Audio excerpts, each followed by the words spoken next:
Alright, proportions day 2. The ratio of oil to vinegar in Chef Pierre's salad dressing is 7:4. So this would be oil and vinegar. How much oil should Chef Pierre combine with 32 ounces of vinegar? So first, write a ratio comparing the amount of oil to vinegar. Now that's 7:4. Write a proportion where X represents how much vinegar should be added. So proportion, you have to have an equal sign. Use the fact that you have 7 parts oil to 4 parts vinegar. And they also tell us that we have 32 ounces of vinegar. So vinegar on the bottom, oil on the top. Can you use a scale factor to find the value of X? And the answer is yes. 4 times 8 is 32. 7 times 8 is 56. Now let's see if we can find that same answer using cross products. So if I erase this scale factor, 4 times x is 4x, and 7 times 32 is equal to 224. Divide by 4, and you get x equal to 56. Alright, we also have proportions when we have similar shapes. These two rectangles are similar.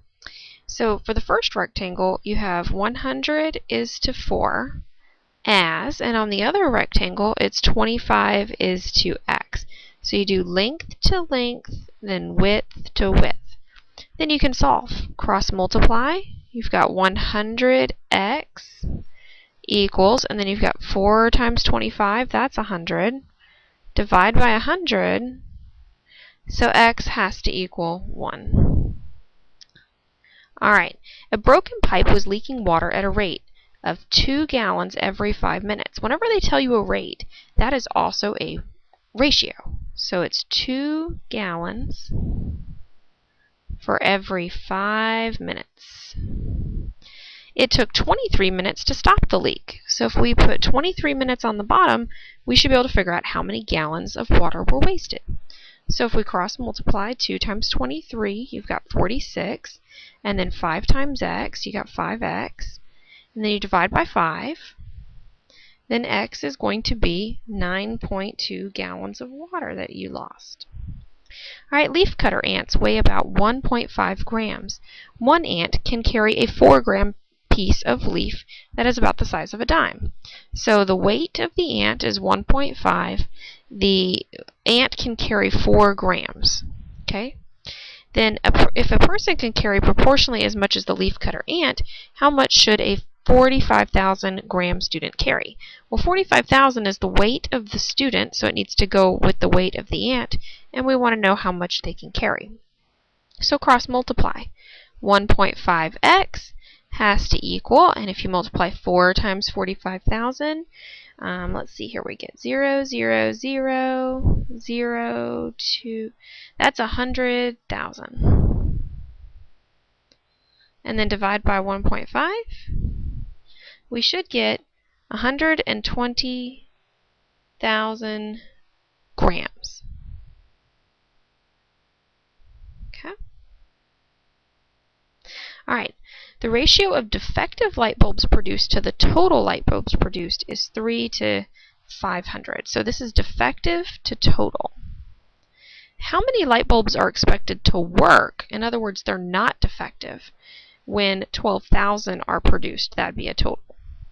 Well, see, this is defective light bulbs. We want things that actually work.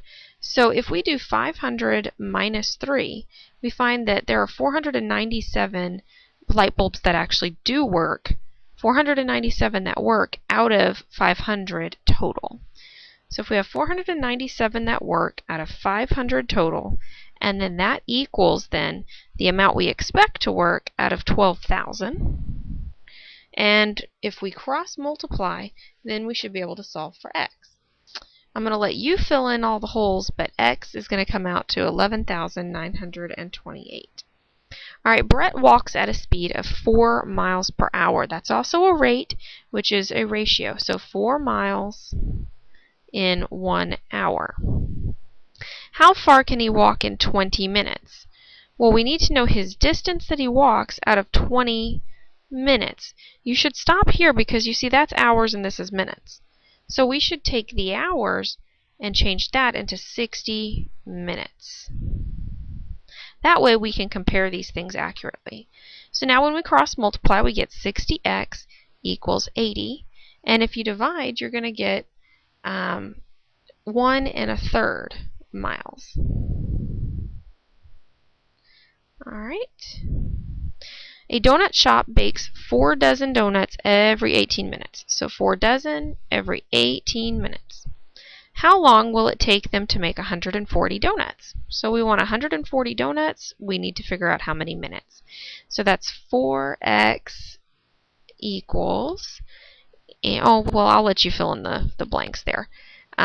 Cross multiply, so 4 times x, 18 times 140, then divide by your 4, and x is going to be 630 minutes. Alright, Daniel can read 8 pages of the book in 5 minutes. So 8 pages, 5 minutes. At this rate, how many hours will it take him to read an entire 264-page book? Well, right now this is in minutes. Let's go ahead and continue in minutes. He's going to read 264 pages, so we're going to calculate the number of minutes. So if we cross multiply 5 times 264 and 8 times x, dividing by 8, we get x to be 165 minutes. How do we get that back to hours? Well, there are 60 minutes an hour. So if you take 165 minutes, divide by 60, you should get 2.75 hours. Alright. Now we're just going to cross multiply on all of these problems. I'm going to let you fill in all the details. So you cross multiply showing your work. I'll do one with you. For instance, 7 times r equals 30. Divide by 7. And r is going to be 30 divided by 7. It's not a pretty decimal, so I'm just going to leave it like that. But all the rest of the problems, I want you to try. I am going to reveal you the answers. Number 10 is 15. Number 11 is 54. Number 12, n equals 1.6. On 13, h equals 12. And on 14, z equals 16. When you come to class, I will be checking to see that you have filled in those details. That'll be part of you receiving credit for watching my video.